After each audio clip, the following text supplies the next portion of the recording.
Sup you beautiful people. Hope you've had a fantastic day. Welcome back to another new episode of What If Naruto Was the Red X. If you guys enjoyed this what if, comment down below and let me know. And go ahead and check out other what ifs in the channel after watching this video. Don't forget to subscribe and leave a like, and also share this video with your friends. Before we get into it though, check out Bilibili Comics. Bilibili Comics is the official trusted place to read hit exclusive series from top creators. Bilibili Comics is a great online webtoons and webcomics reader among all reading apps. Enjoy the best new comics, manhwa, and exclusive webtoons on Bilibili Comics. Download the app now and jump right into it. The link is in the description. Now let's start this video. Forest outside Jump City, Day 1. Naruto, Jinx, and Raven all appeared in the forest, Naruto's hand on either girl's shoulder. Removing his hands from them, the blonde then inhaled a breath before sighing, a strange smile on his face. He seemed strangely relaxed. Jinx noted mostly to herself while seeing the serene look across Naruto's features, wind blowing through his hair. He's a sage, and his people practically live as a part of nature. For him, this is more comfortable than any modern home could ever be.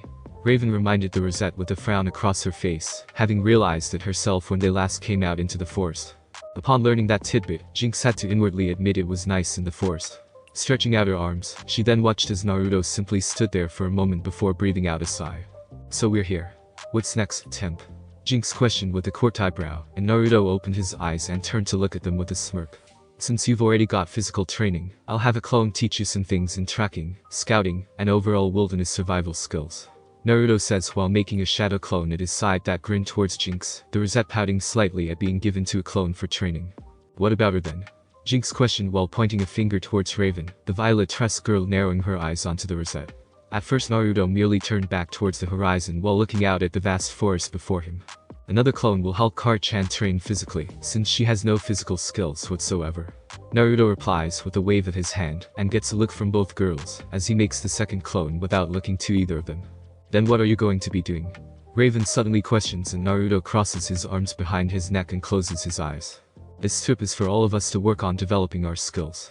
For you Jinx is learning about wilderness survival since you didn't learn any in the hive.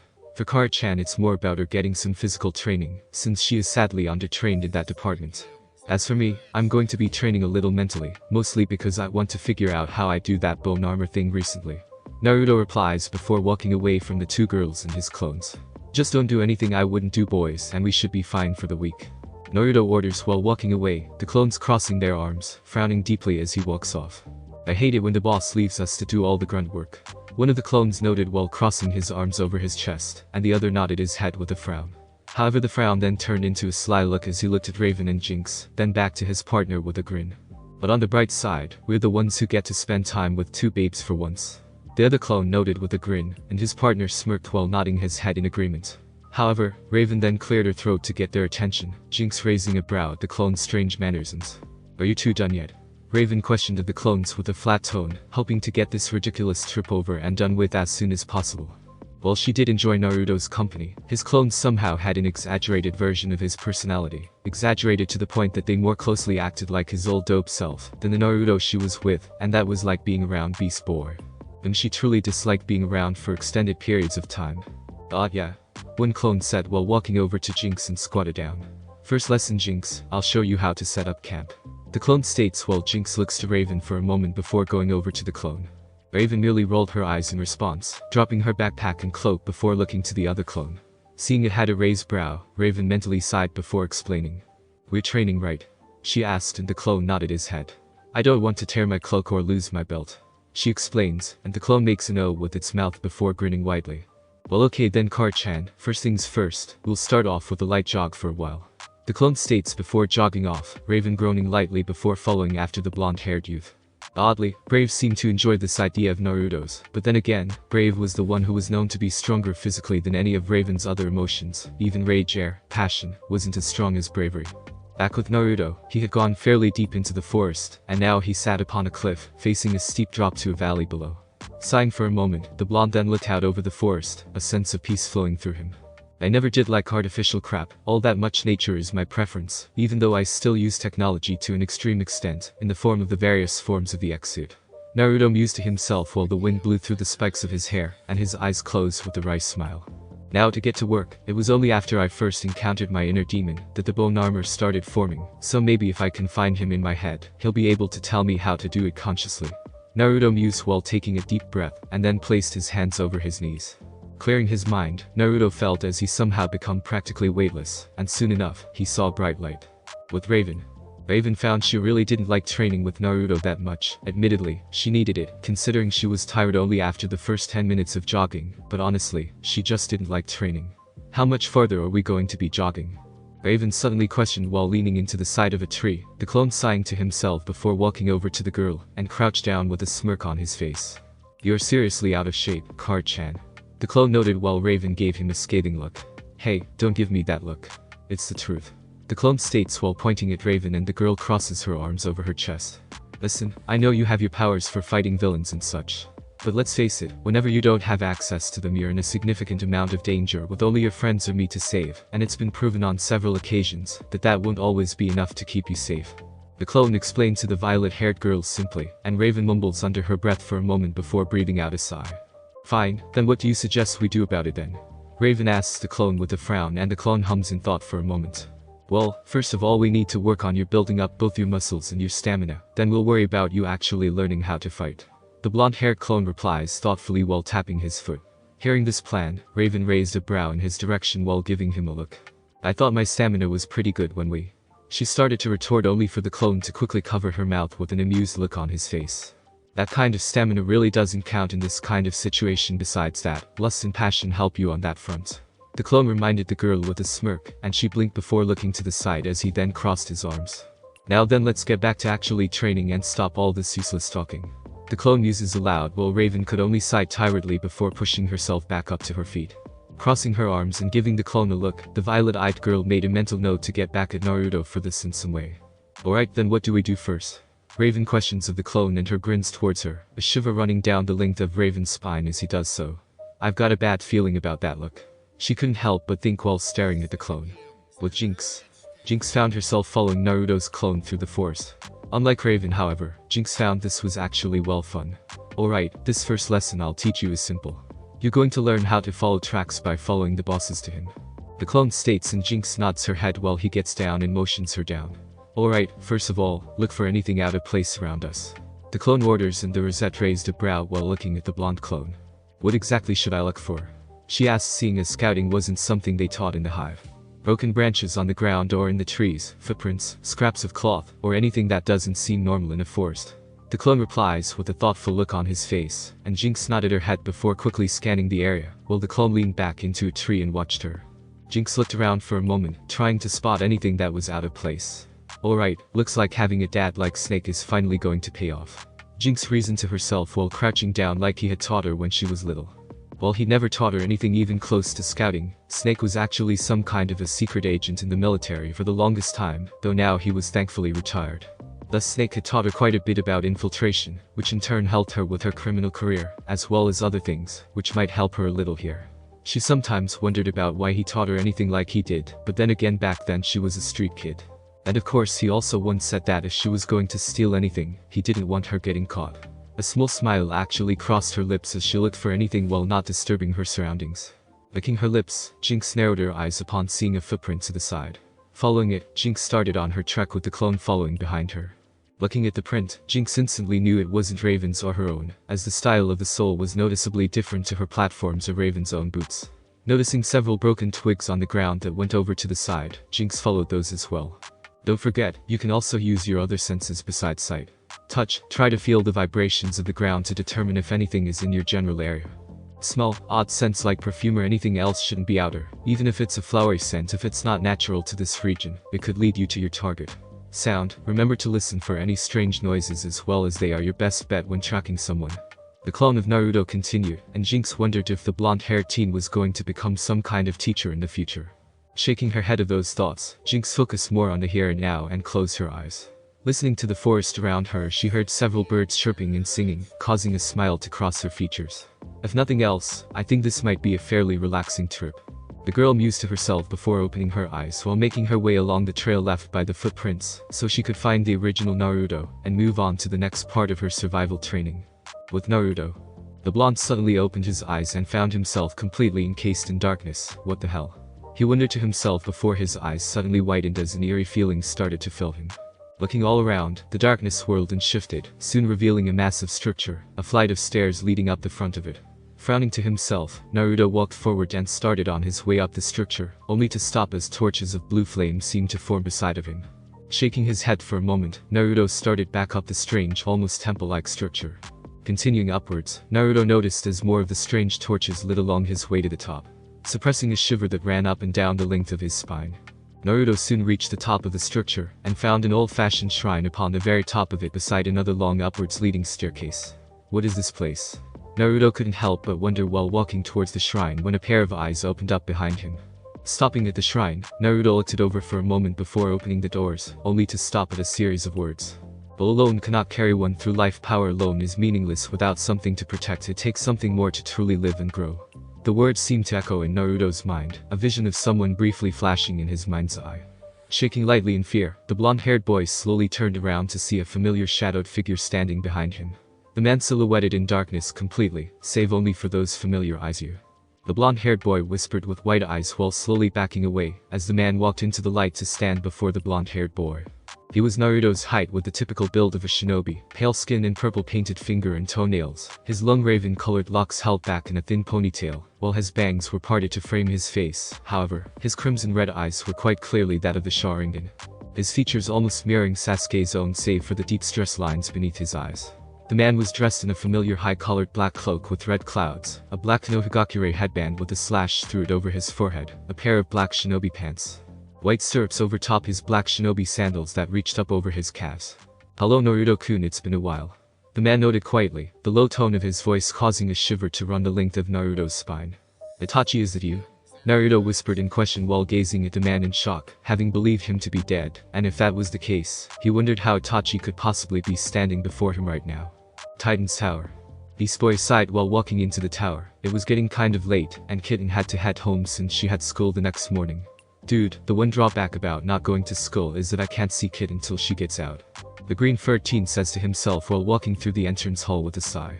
Coming to the elevator, the green teen then enters and hits the button for one of the upper floors while leaning back. What to do? Play video games. Now make some tofu. Now bug cyber. Now plot to get a moped from that rich kid down the street. Maybe later. The green teen said to himself while contemplating what to do with the rest of his day. As he does, the elevator finally stops, the teen walking out of it and down the hall. I could try to sneak into Ray's room. The green-furred teen mused to himself for a moment before quickly shaking his head. Nah, not after what happened last time. He then said to himself while walking down the halls of Titan's Tower with no real destination in mind. Sighing once more, the green-furred teen continued to consider his options, only to stop when he found himself before the door to Nightwing's room. Well, Night is away, and I've always wanted to know what was in there. BB mused to himself before grinning as he slowly slid Nightwing's door open, leaving only a crack open as he entered into Night's room. Looking around for a moment, a catty grin that would have looked more at home on Kitten's face formed on BB's lips. Creeping into the room and making his way to Nightwing's closet, the green teen threw it open and grinned widely. Within the closet was an assortment of costumes. The majority was of Nightwing's current costume, however a few of his old Robin costumes were also housed within. Along with those was an assortment of utility belts, gadgets, and everything else that the boy wonder used to fight crime. Jackpot. BB says with a grin before grabbing a Robin costume and pulls it out for a moment. This is gonna be so sweet. BB then said to himself before looking around and pulled on the domino mask over his eyes. Meanwhile, Jason Blood frowns as he continues to look over several photos of the symbols found in the homes of the murder victims. It's definitely necromancy, but what is the purpose of these runes? They don't appear to be human in origin, which means that only Trigun could have showed them to those men. Jason realized before shaking his head and pinching the bridge of his nose. Unfortunately, that was all conjecture, and it really didn't help him in figuring out a way to stop whatever it was the cult had originally been working on. Perhaps I need to look at it from another angle. Jason realized while pulling out a map of Jump City, and marked the places where the seals had been found. Looking it over, Jason narrowed his eyes when he saw a pattern. But that doesn't make any sense. Why would there be a pattern to the places these cultists were living?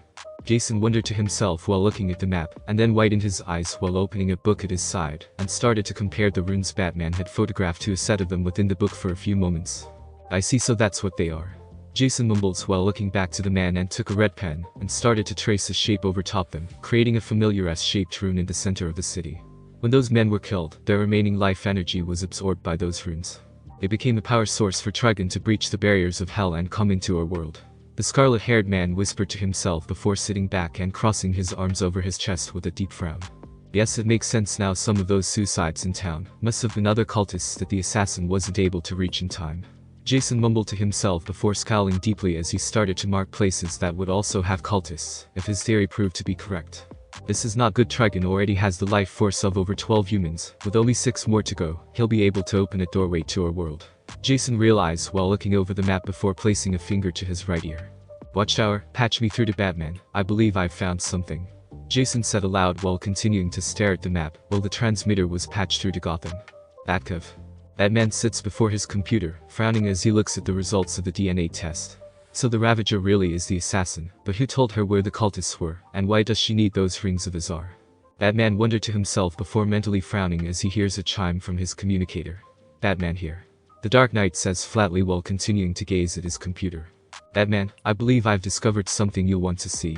The man replies while Batman merely narrows his eyes while looking at his readout. I'm listening. The Dark Knight replied while bringing down the test results and awaiting input from Jason. My discoveries started when I realized that the positions of the homes of the cultists living here in Jump formed an S pattern. When you add in the recent suicides in the area, they more accurately form into the mark of Scath on a map. Jason explained to the Dark Knight, and he brought up a map and typed in a few commands. Seconds later, a scowl crossed Batman's features as he saw what Jason had meant. I see. Did you find anything else? Batman questions while the gears in his head began to turn. Yes. If my hunch is correct, then those runes you found in their homes were for the purpose of harnessing their life force to use in the ritual that will allow Trigon to come into our world. Jason replies, and Batman frowns once more while gazing towards the map and narrows his eyes. However, one part of the mark isn't covered by a recent death or suicide. Batman then says while quickly bringing up the area he mentioned, that being the center of the S-shaped mark. Really? Then is there anything significant about the area, Batman? Jason questioned of Batman as he brought up the area and frowned when he found it was an old condemned library. Looks like an old library. Batman replies while bringing up information on the location, his eyes narrowing as he does so. Has anything significant happened there in the past then? Jason questioned, and the Dark Knight leaned back in his seat while crossing his arms. Unfortunately, yes. A little over 18 years ago, a group of kids in a cult were arrested for breaking and entering. Batman replied, causing Jason to frown as he could easily put 2 and 2 together in this case. I take it they were part of the cult of Scath, correct? Jason questioned, and Batman silently frowned for a moment before answering him. You're correct, but one of those members is particularly interesting. Batman replies, and Jason raises a brow on his end of the communicator. How so? Jason questioned of the Dark Knight and the Bat-themed hero side. Because it was a girl from Gotham. She was a teenager who was apparently raped that same night by an unknown assailant. She had no family, no real friends. She was just a misguided girl looking for a place to fit in a lonely world. Batman explained, and Jason raised a brow. Well, that was truly a horrifying thing. It didn't seem to have any bearings on their current situation. Forgive me, my friend, but I fail to see the correlation to our current problem. Jason replied to the Dark Knight, Batman closing his eyes while leaning back in his seat for a moment. Because her name was Angela Roth. Batman replied gravely and heard only silence for a few moments before Jason sighed on his end. Which means that it's also the exact same spot Trigon was originally summoned 18 years ago, if only for a short while, to sire Rachel Raven Roth. Batman continued, and Jason grunted while reaching up to rub his face for a moment. I see, that does indeed explain a great deal. Trigon will enter this world through Raven, from the place of which she first sired her. Jason said to himself while closing his eyes, wondering what else could go wrong. On his end, Batman researched the plot of land further, eyes narrowing as he came upon a certain article. It gets worse. The same area has purportedly been the site of dozens of disappearances over the years. The main reason that the library was closed down was due to continued disappearances. No explanation was ever found, the only survivor going insane and speaking nonsense about a demon's hand and the end of the world. Batman replied while looking over the information, his eyes narrowing, as he continued down the long line of info. Even more occurrences have been reported to have happened, the largest being the destruction of an ancient temple decades before. Batman continues and piques Jason's interest immediately. What's so special about that? Progress usually demands the destruction of ancient relics, regardless of what others would wish. Jason reminds, and Batman silently nods his head while reading over the information. Because the chapel belonged to a cult known as the Church of Blood. Batman replied with a frown, and Jason grunted once more while rubbing his temples. That makes this even worse. The sister cult to the Order of Scath, if memory serves, the Church of Blood is more akin to enforcers of Trigon. If the Order of Scath are the ones who summon him, the Church are those who would protect him from enemies, so he may regain his strength once summoned. Jason noted aloud while Batman frowned deeply, still looking over more information on the screen with a frown. There we have some good news. Apparently the leader of the Church of Blood is one Brother Blood, whom has apparently abandoned his station in the cult for other ventures, also causing the cult to dwindle and fade almost entirely. Batman offered and Jason mutely nodded his head. That was indeed a good thing. Now all they had to deal with for the coming battle was Trigon and his demonic minions. That is indeed good news. All we have to worry about is facing Trigon's minions. As we both know, no one in the JLU would willingly kill a human or any sentient being, though with these demons, it's not much of a choice. Jason noted and Batman mentally agreed with him. Killing Trigon was different. Trigon was an inherently evil being with absolutely no redeeming qualities, and a majority of his minions were nothing but mindless fire demons, with no will of their own. However, that only left a few members who actually could destroy demons. Hulkgirl aka Cher Hall could with her NTH Metal Energy Mace, since it had anti-magical properties which were perfect for fighting someone like Trigon. Since a similar demonic being once oppressed her people, and with her being a former soldier of sorts, Cher would have no problem with eliminating Trigon. Of course Jason Blood aka Etrigan could and most likely would also fight Trigon, thanks mostly to having a demon sealed inside of him, and being a former Knight of the Round Table, he would have no qualms about destroying demons. Blue Devil could also be useful, having the ability to sense and locate demons on Earth, and banish them back to Hell, but then again, Trigon was a powerful being not to be trifled with. Although now that the Dark Knight thought about it, his former sidekick Kid Devil had been working alone for a while, and should probably be brought into either the JLU or the Teen Titans. Their demonic nature would also probably protect them from a majority of Trigon's twisted magic. Shaking his head for a moment, Batman quickly got back to his thoughts, as he considered more people to help deal with Trigon. Next was of course Diana aka Wonder Woman, whom was an Amazonian warrior.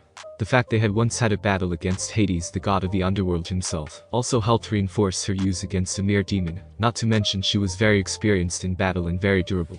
Not to mention strong, which would be useful against Trigon and his minions.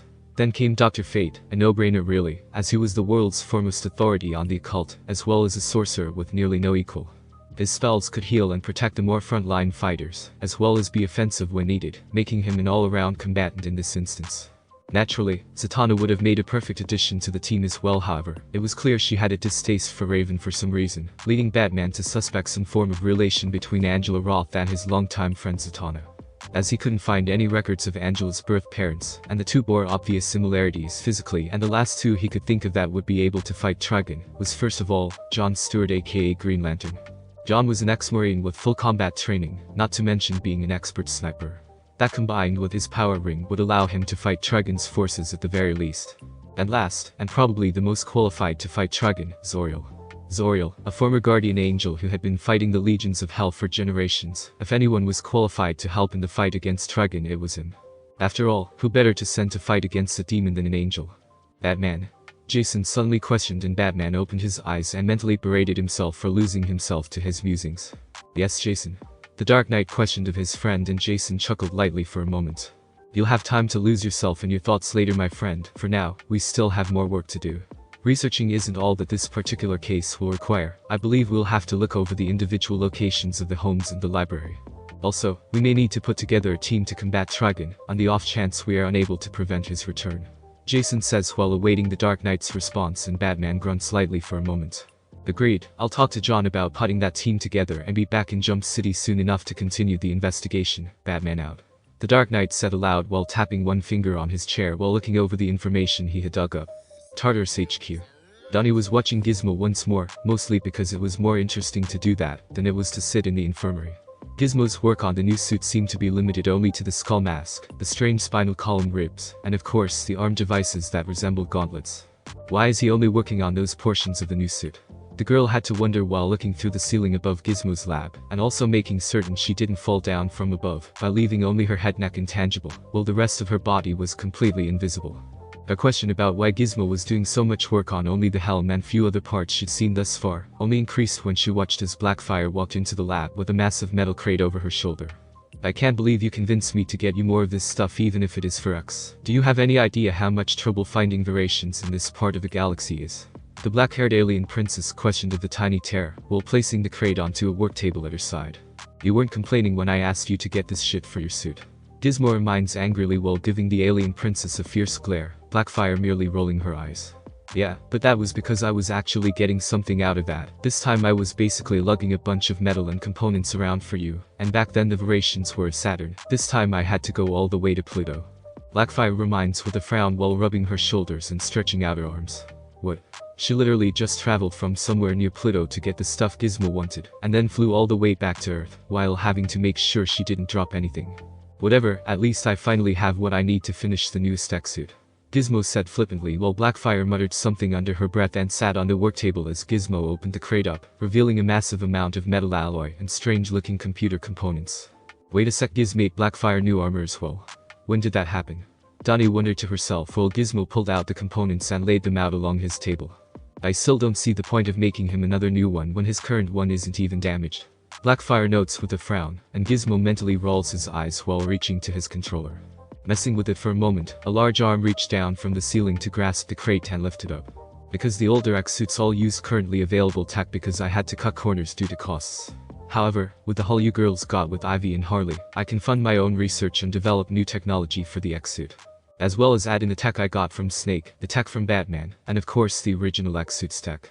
The tiny terror explains while the arms are tracked into a wall, Blackfire and Donnie staring towards where it had disappeared. Where are you putting all that depleted promethium I just got for you? Blackfire questioned flatly while giving Gizmo a look, and the bald midget muttered under his breath before answering. To a chamber to melt it down so I can combine it with titanium, and then make it into plates so I can make the rest of the suit, of course.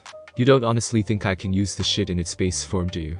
Gizmo demanded of the girl, and she shrugged her shoulders while looking at him, as he went back to work on the pieces of the suit he was already done with.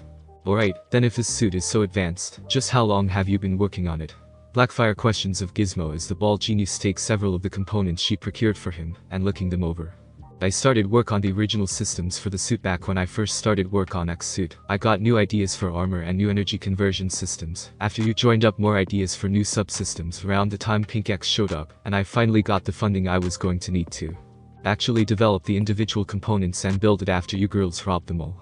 Gizmo replied while activating a viewing device and gazing at several small components, Blackfire raising a brow as she looked to the tiny terror. Then why have you made so many lesser versions of an X suit, if this one wasn't even fully developed yet? Blackfire questioned of the tiny terror and Gizmo muttered something to himself before turning around with a scowl. Because bitch, Temp needs them with the way he wears them out all the time. Not to mention every suit he's used thus far has been equipped with each of the ideas I came up with for the new model for testing. The tiny terror explains with a scowl while putting the first component he'd been looking at down and moved on to the next one, a slight scowl across his face. Well, at least that explains why he's always working on a new suit. It's cause he's waiting on materials for the final product. Donnie realizes while Blackfire watches as Gizmo reaches to the side to take hold of the helmet, the eye's teeth being pitch black once more. Alright, then why does this thing have a movable jaw and glowing eyes? The black-haired girl questions of her tiny friend while looking at the helmet with a frown, Donnie also wondering the same thing as the alien princess. Because the stealth mode for this thing turns the entire suit black, the red glow is because he's Red X. If I didn't add the damn glow his name wouldn't make sense. Besides, you ever seen a person's reaction to a pair of glowing red eyes at night? The movable jaws are more an aesthetic than anything else, kind of like how several villains add capes, spikes, or other various useless objects to their costumes. The skull thing is more because it looks creepy than anything else. Gizmo replies and then twitches when he sees the look Blackfire is giving him. Oh come on. A ton of famous villains do the same damn thing all the time. Just look at Black Manta, he wears that stupid saucer-shaped helmet. Catwoman adds cat ears to her mask, no matter what version of it she's wearing. Captain Cold wears a parka even in the middle of summer. Harley Quinn usually has those stupid tassels coming off her head. And let's not forget that a vast majority of villains wear some stupid cape or have spikes all over their costumes. Gizmo reminds the girl and Blackfire makes a note to look up these villains, to make sure he's right more than anything else. When you put it that way, I guess the glowing eyes aren't all that bad. Rose admits if only to herself, admitting that capes did in fact get in the way a vast majority of the time. Although Batman somehow managed to use his cape as a weapon, and a piece of equipment with it being bulletproof, fireproof, and could unfold into a glider. Yeah, and heroes are even worse about it. I've only seen a rare few who don't add some useless feature to their costumes. Hell, one of the few heroes I know who doesn't wear some stupid addition to his costume is Nightwing. Batman is the only one I know of who wears only useful equipment. Gizmo then adds while Blackfire merely holds up a finger with a frown on her face. Beast Boy, Cyborg, and Starfire. She reminds and Gizmo twitches before giving the girl an annoyed look. Beast Boy wears a uniform for the Doom Patrol, not a costume. Cyborg doesn't wear a costume at all. And Starfire wears a fucking miniskirt even though she always flies around. The tiny Terra growled out, and Blackfire grimaced slightly while rubbing her temples at the last bit. That's because Tamarin and Earth have different standards. It'd be more normal on our homeworld to wear less than a miniskirt, as you call it. Blackfire reminds the tiny Terra, causing him to stop and stare into space for a brief moment. No, I'm not going to be dressing in less clothing, but the most consecrate have a tendency to try and hide themselves. Blackfire tells the engineer of their team with a deep frown across her face, Gizmo blinking before muttering under his breath once more. Yeah, whatever. Gizmo says flippantly while returning to his work on the new X-suit. Donnie, listening in only to yelp as someone pulled her up from where she was looking down at Gizmo and Blackfire.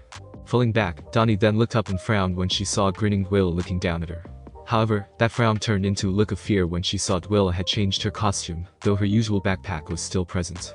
As a rule, whenever Dwayla changed her costume, she started to act differently than she normally did, which wasn't always a good thing. This costume was mostly a black skin-tight catsuit that featured a mask that covered the upper portion of her face, while leaving her bright violet eyes, mouth, and chin completely visible. The mask having a pair of cat ears at the top sides of her head with a hole in the back for her crimson hair to come spiking out of. Her lips were painted jet black, while white fur lined her collar dipping down to show her cleavage. Helping to reveal her skin was its natural tone now, a black choker collar with a gold tag that had the word Dwayla worn around her neck, her usual brown backpack on her back, black gloves that were tipped with sharp claws with metal plates along the backs of her forearms. A pair of high-heeled boots with more metal plates down the front of her shins, and ending in mock claws on the toes of her boots, white fur at the tops of her boots and gloves as well. New costume Dwayla? Donnie asked the girl flatly, and she shrugged her shoulders with a grin. Let me guess now you're Black Cat. Donnie asked with her head tilted to one side, and Dwayla quickly shook her head. Nah, I'm Catwoman's daughter, Catgirl. Dwayla exclaimed, leaving Donnie to groan while rubbing her temples, wishing for what felt like the millionth time that her friend was more normal. So, what you doing? The cat-dressed teen then asked the young Gosling girl in her normal chipper tone, Donnie crossing her arms over her chest while glaring up at her. None of your business. Donnie states, and Dwayla blinked for a moment before grinning cheekily towards the Gosling girl. Oh, okay. Then if you're not doing anything, can I bug you for a while? Dwayla questions with a grin, and Donnie had to stare at her for a moment. Who in their right mind actually asks to bug you? Oh wait, this is Dwayla. Donnie reminded herself before giving Dwayla an annoyed look while drumming her fingers on her arms. Dwayla, just go away. Donnie orders, but Dwayla didn't seem to want to listen, something that was very common with the girl. Instead, Dwayla then grabbed Donnie by her ankles and dragged her away, Donnie yelping as she does. Dwayla. Donnie shouts while Dwayla grins widely towards her little friend, then forces her up to her feet, and puts an arm over her shoulders. Come on Toots, lighten up and learn to live a little. Dwayla states, and Donnie gives Dwayla a look while placing a hand to the side of her face. I'm 3/4 dead. She reminds flatly, thus causing Dwayla to stop before snickering to herself for a moment. Wait, that should have knocked Dwayla out, or does that mean that because she's not in a clown costume, she's not increasingly insane? Donnie suddenly wondered to herself while wondering just how much a costume change affected Dwayla's personality. Nice one. But seriously, come on, we're two teenage girls, no parents and all the time in the world. Let's go do something crazy. Dwayla states while leading Donnie out of the room, Donnie frowning as she pondered how she could get out of this for a moment, though admittedly she was new to being a teenager, and did want to try it out. She had the problem of her powers sporadically shifting on and off. Ironic as it was similar to what happened to her dad when he first got his. Like what? She asks the older girl, just to make sure she knows what she's trying to get out of this time. Now that I think about it, I'm not all that sure. Dwayla admits while scratching her head through her mask with a thoughtful look across her face. If you don't even know what we're going to do, why should I go with you? Donnie questioned of her friend flatly, and Dwayla clicked her tongue for a moment before an idea came to mind, causing her to grin evilly. Well, we could go out and steal something. I heard they have the rare and valuable cat's eye jewel on display at the Jump City Museum. Dwayla offered with a wide grin across her face, Donnie frowning towards her friend as she does. Naruto had warned them it would be a bad idea to steal anything for a while, with the JLU on the prowl in town, but knowing Dwayla, she probably could get away from them. But Sensei said not to go out stealing for a while, or have you forgotten that the JLU are in town? Not to mention the fact my powers are still on the unstable side. Donnie reminds, then blinks when Dwayla looks taller, only to groan when she sees her legs had turned intangible without the rest of her. Ugh. When will this stupid version of puberty finally be over? Donnie demanded while Dwayla moved behind her friend, ducked down and wrapped her arms around her arms to lift her back up out of the floor. Complaints noted. But come on Donnie, life isn't worth living if you don't take a few risks every now and again. You have to take charge and grab the bull that is life by the horns. Dwayla said while pulling Donnie out of the floor as the Gosling girl glared at her own legs, cursing them internally for betraying her. Then kami mai. Donnie started to say only for her pants to somehow phase off of her body, and to the floor I hate ecto-puberty.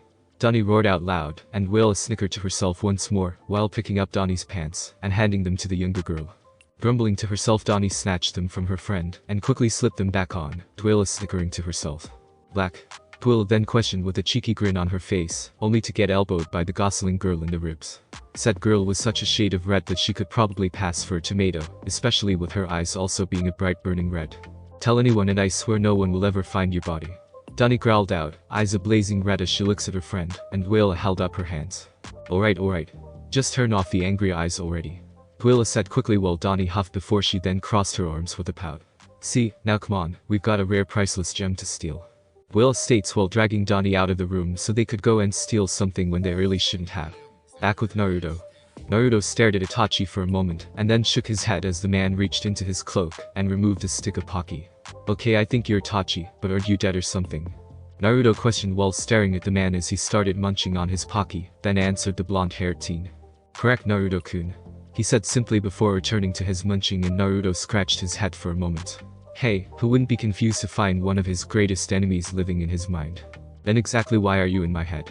The blonde questioned of the dark-haired man, and Itachi frowned in thought for a moment, considering the blonde's question before shrugging his shoulders. Perhaps the Shinigami has a sense of humor. Itachi offered, and Naruto couldn't help but give the older man a flat look as his response, while crossing his arms over his chest. You know, I really doubt that's the case. The blonde replies, and Itachi merely rolled his eyes before sitting down and continued to munch on his Pocky. So if you don't know how you got here, do you at least know where we are?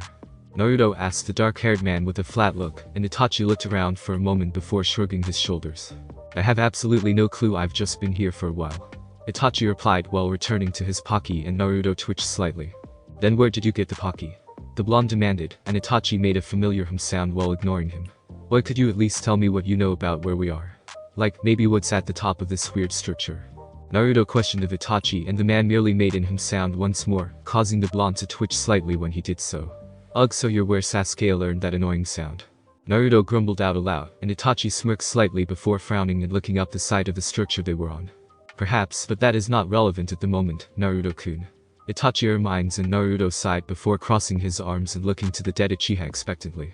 This place is within your mind, I'm not sure where it is, how I got here, or what is at the top of this structure. Itachi explained, and Naruto raised a brow. How do you not know what's at the top? I mean, you've been here for a while, right? Naruto questioned, and Itachi slowly nodded his head while making another hum sound for a moment. Unfortunately, Naruto-kun, this is not my mind, this is yours, and as a result only you can truly explore it. Itachi reminds the blonde before returning to munching on his Pocky.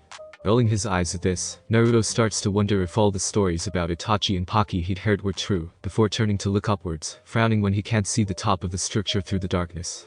But I was trying to reach my inner demon, so can you at least tell me how I ended up here, Itachi? The blonde questioned, and Itachi merely grunted out another hum sound while munching on his Pocky and causing Naruto to twitch. Would you please give me a straight answer already? Naruto demanded of the man, and Itachi rolled his eyes while putting his Pocky away and opened his cloak, allowing one of his arms to hang in the folds of his cloak. Your mind is vast, Naruto-kun, the Kyuubi's cage is only one aspect of it. The inner demon and his home are another one. This place is probably something else entirely that you have yet to explore. Itachi explained simply, and Naruto nodded his head, seeing as that did make sense. Now then, Naruto, you should probably get on your way. Itachi noted while motioning the blonde-haired youth towards the staircase, and the blonde frowned for a moment. I do have one other question, Itachi. Naruto admitted, and the dead Uchiha looked towards him with a raised brow. What was that raven you stuffed down my throat when we last met? You said it was power, but I haven't really felt anything. Naruto noted, and a small smirk crossed over the man's features before it vanished as he looked to the endlessly black sky. That is something you'll find out in time, Naruto-kun. It is power, but it is still a power that I hope you never need to use. Itachi replied, his eyes closing as he sat there, a quiet breeze whipping by as he then looked back at Naruto. Besides that, what of your contract to the Toads? That was a great deal of power to be had, and they were all your friends. Itachi noted while looking to the blonde pointedly, and Naruto winced for a moment before sighing tiredly. I couldn't keep it. They can use reverse summoning to bring me back to their mountain, and after I arrived in this world, I didn't know whether I could make it back or not, so I kind of broke my contract with them, so I wouldn't be taken away from Kar-chan. Naruto admitted while looking away, and Itachi nodded his head with another hum, before closing his eyes. Do not fret, Naruto-kun, the journey you are on now shall most definitely lead you to the answers you seek, and maybe something more. Itachi replied, a distinctly cold tone echoing out and causing Naruto to shiver. Turning away from the man, Naruto looked at the long flight of stairs leading up into the endless expanse of black he'd somehow found himself in. Taking a quick breath, the blonde-haired youth then walked to the stairs and started on his way up. Behind him, Itachi quietly closed his eyes while a shadow walked up next to him. So then he is attempting to make his way to the top. A distorted voice questioned of Itachi, and the black-haired man silently nods his head. Then all goes as it should. The shadow muses aloud while Itachi looks to the shadowed figure, a man in an Akatsuki uniform, only his grey violet ripple-like eyes visible through the dark shadows concealing his form. Indeed, Leader Sama. Itachi replied quietly while the shadow then vanished from sight completely, leaving Itachi sitting alone on his spot. With Jinx. The girl was still following Naruto's tracks, however, instead of finding him like she planned, she instead ended up back at their camp. Crap, so that's why the soles of his sandals are almost rectangular. She muttered under her breath, realizing the design was to confuse anyone who'd try and track him. Sighing for a moment, Jinx then looked to the side as Naruto's clone walked towards camp with a smirk. Sorry, Temp. She mumbled only for the blonde-haired teen to roll his eyes and grin towards her. No one gets everything right the first time they try it, Jinx. You just have to remember that this is new to you. The clone reminded while holding out a hand towards her. Jinx slowly nodded her head to the clone with a slight smile, and then took the clone's offered hand. After helping the rosette back to her feet, the clone grinned for a moment before turning when he heard something rustling to the side. The clone had to hold back laughter as he saw his partner clone walking towards him, and Jinx, one of Raven's arms slung over his shoulders as she groaned. The girl looked to have been put through a ringer, small cuts, scrapes, and other such minor injuries littering her body. The clear exhaustion in her eyes also showed just how much work the other clone had put her through. Man, don't you think you were a little harsh with Card-chan? The first clone questioned, and the other rolled his eyes while helping Raven to the tent and then put her inside so she could rest. Yeah, no. Ka-san was way more hellish a trainer than I was with Card-chan, trust me. The clone replied with a dismissive wave of one hand, his partner clone mentally agreeing with a shiver, although I would really like to know how Ka-san did that stupid cloud jutsu. The clone then said aloud with a scowl across his face, arms crossed, and Jinx raised a brow and tilted her head to the side. Cloud jutsu? The rosette questioned with obvious confusion, and the clone that had been training her, Clone A, nodded his head. Yeah, Ka-san had this really bad habit of making me train myself to the point of exhaustion, then she'd somehow use a cloud jutsu to sit on, float above me, and laugh at me about not being able to take a little hard work. Clone A replied, and Jinx blinked before gaping at the blonde, and then looked over to Clone B, the one training Raven, as he grumbled to himself. Yeah, but man, I would still like to know how she did it. It was an amusing jutsu if nothing else. Clone B noted, and Clone A nodded his head in agreement with his partner before looking over to Jinx. We'll continue your tracking training tomorrow, so be sure to get some rest. Clone A orders, and Jinx raises a brow while looking at the two clones for a moment. What about Temp? Are we just gonna leave him out there all night? Jinx questioned of the two clones that looked at one another before giving her a strange look for a moment. Trust us, Jinx, the boss will be fine, and besides that he's doing something important, I think. The clone replied while scratching his cheek, causing Jinx to shake her head as she wondered about the clones for a moment, then made her way over to the tent Raven was sleeping in and slept inside. What? They had agreed Naruto wouldn't be sharing a tent with Raven, if for nothing else then so Jinx could get some sleep, thus the two girls had to share a tent instead, though Jinx really hoped that the violet-haired girl was exhausted whenever they did, so they wouldn't get into an argument. Meanwhile, back outside of the tent, Clone A and Clone B looked to one another for a moment before staring up at the moon. Do you have a chill running up and down your spine as well? Clone A questioned of his partner, and Clone B frowns before leaning back into a tree, eyes narrowed on the sky. His eyes narrowed further, and a scowl crossed his features as he watched a cloud pass before the moon, almost seeming to turn red as it did so. Not a chill, I just felt like I had someone just walked over my fucking grave. Clone B replied while closing his eyes, and Clone A nodded his head in agreement with his partner. A foul wind was blowing, and something vile was coming ever closer to them. Slade sat before a screen, keeping an eye on the goings-on of Jump City, and narrowing his soul eye, as he saw that the JLU was actively taking an interest in the city for a change. Although this could work in my favor. Slade mused to himself while Ravager was sitting nearby, smoking a cigarette and sharpening her swords. Slade wondered only briefly when she picked up that habit, and then reasoned it was sometime after he went to find a new apprentice. To think she picked up an annoying habit like that, perhaps I was a little harsh on her. Slade mused before cracking his neck and deciding what his nearly 18-year-old daughter did didn't really matter. Looking over the actions of Tartarus and the Titans with the JLU in town yielded nothing really, as the Titans were more or less put on the sidelines, while the JLU investigated the murders he did Rose commit, and Tartarus seemed to be taking a low profile, in order to stay off the JLU's radar. Not to mention Raven isn't even in the city at the moment, so attempting to speed along the prophecy wouldn't work for now.